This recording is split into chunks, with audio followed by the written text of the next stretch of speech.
Une puissance, on peut l'écrire sous 3 formes. Nous avons la forme développée, la forme abrégée et le résultat final.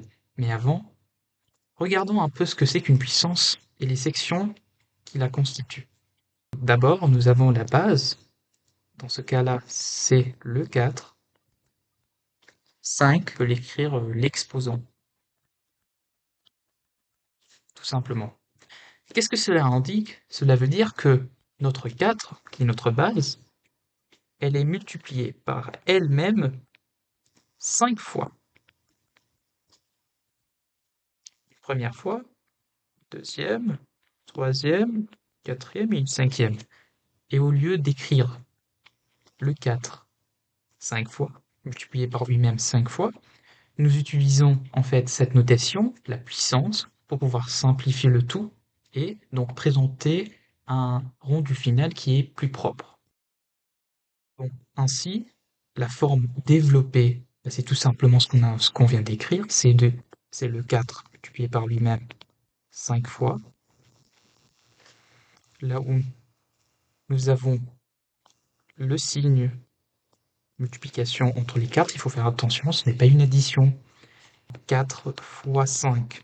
Ça veut dire qu'en fait le 4 est additionné par lui-même 5 fois. Au contraire, la forme abrégée, c'est tout à fait la forme qu'on avait avant. Elle est tout à fait abrégée puisque nous ne voulons pas écrire le 4 5 fois, nous voulons juste s'abstenir à une forme qui est simple, 4 exposant 5, qui nous simplifie la vie et dans des calculs gigantesques, ça nous facilite la vie parce qu'on n'a pas à réécrire le 4 multiplié par lui-même 5 fois. Le résultat final, je vous laisse imaginer la grandeur du résultat de 4 exposant 5. Nous avons le 4 qui est multiplié par lui-même 5 fois, donc nous avons le 4 fois 4, c'est du 16, 16 fois 4, c'est du 64, etc., etc. Et on va finir avec un nombre énorme, donc je vous invite à utiliser votre calculatrice. Donc 4 exposant 5, c'est égal à 1024. On passe à la suite, donc on va essayer de déduire en fait la forme abrégée et la forme développée en ayant le résultat final, le 36. Il faut savoir, en fait, la question qu'il faut se poser, c'est quel entier multiplié par lui-même combien de fois qui va me donner du 36. Dans ce cas-là, j'ai donné un exemple qui est assez facile, c'est un carré parfait en fait. Les carrés parfaits, ce sont des entiers qui sont multipliés par eux-mêmes.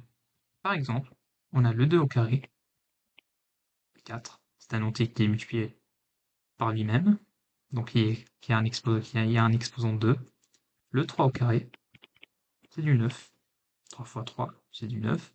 4 au carré, 4 fois 4, c'est du 16. Le 5 au carré, 5 fois 5, c'est du 25. Le 6 au carré, c'est du 36. On peut s'arrêter là, on peut continuer. Parce qu'on peut, juste pour que vous sachiez, 7 au carré, 49. 8 au carré, 64. Et le 9 au carré, du 81. Et bien évidemment, il y a le 10 c'est du 100. Tout simplement. On peut s'arrêter ici. Alors, je vous suggère de mémoriser ces carrés parfaits-là.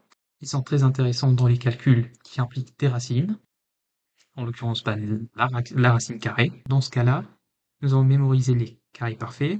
Nous savons que le 6 au carré, c'est du 36, tout simplement. On va venir écrire ici du 6 au carré.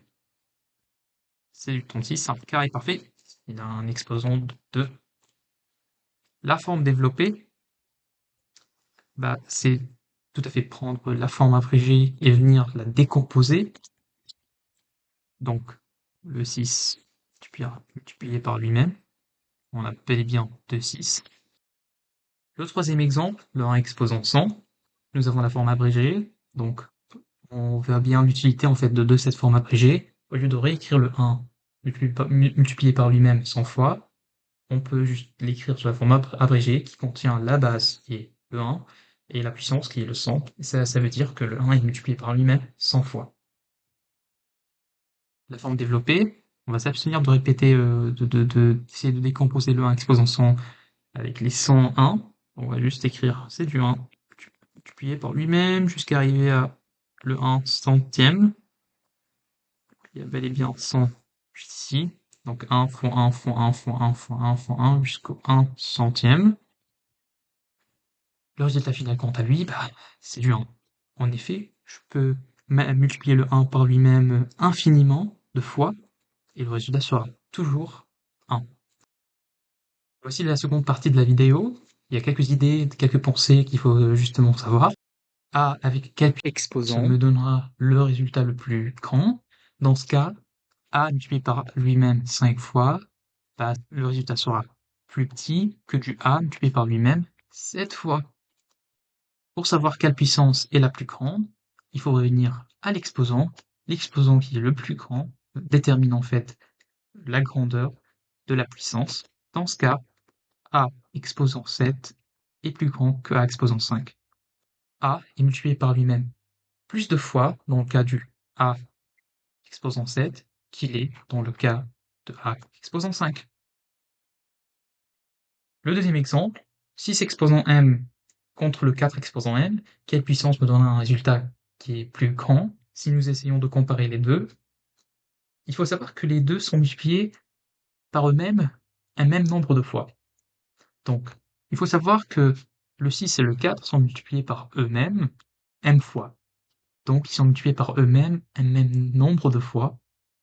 Il faut savoir que si la base est différente, mais la puissance est la même, la puissance qui gagne, c'est celle qui a la base la plus grande. En l'occurrence, le 6 exposant m est plus grand que le 4 exposant m. C'est tout simplement car 6 et 4 sont multipliés par eux-mêmes un même montant de fois. Une autre façon de le voir, c'est tout simplement de dire, bah, 6 exposant 2, est-ce plus grand? En fait, il faut se poser la question, est-ce plus grand que du 4 au carré? Ce sont deux carrés parfaits. 6 au carré, c'est du 36. 4 au carré, c'est du 16. La relation est vérifiée.